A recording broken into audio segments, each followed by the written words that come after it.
Hola, mi nombre es Sara Pérez Hernández, soy alumna de la licenciatura de Terapia Física en la Universidad Politécnica de Pachuca y el día de hoy voy a hacer un video para la materia de Terapia Física Cardiorrespiratoria en donde vamos a identificar los ruidos cardíacos y los focos de auscultación cardíaca. Eh, bueno, yo soy del séptimo cuatrimestre, grupo 2.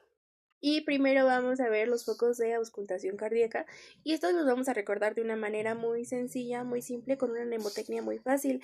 Esto hace referencia a una canción de Luis Miguel diciendo ahora te puedes marchar. Es decir, A de aórtico, T de tricúspide, P de pulmonar y M de mitral. Y a continuación vamos a ver cómo están descritos estos focos de auscultación debido a su localización.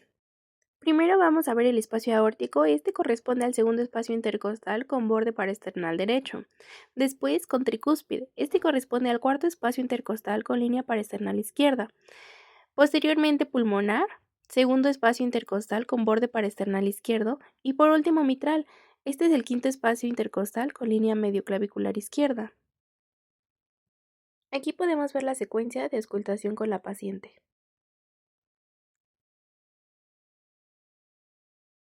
Vamos a identificar que el estetoscopio tiene dos partes, el diafragma, que va a ser la parte plana, y este va a servir para sonidos agudos como los ruidos normales, y la parte 2 sería la campana, y esta corresponde a la parte cóncava para sonidos graves como los ruidos 3 y 4.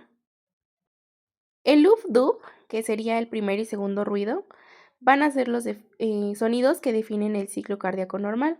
El primer ruido, que sería S1R1 loop, se produce por el cierre de las válvulas mitral y tricúspide al inicio de la sístole.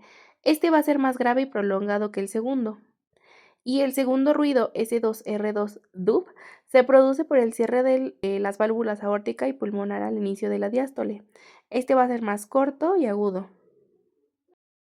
También vamos a tener algunos ruidos accesorios como el tercer y cuarto ruido, y estos son más difíciles de captar y a menudo suelen usar la campana del estetoscopio y colocar al paciente de lado. El tercer ruido, S3R3, este va a ocurrir justo después del S2, durante el llenado ventricular rápido, y este va a crear un ritmo de galope, y puede ser normal en niños y atletas, pero en adultos suele indicar insuficiencia cardíaca o sobrecarga de volumen. Por último tenemos el cuarto ruido, S4R4, y este va a ocurrir justo antes del S1 y al final de la diástole, y este se asocia a una contracción auricular contra un ventrículo rígido.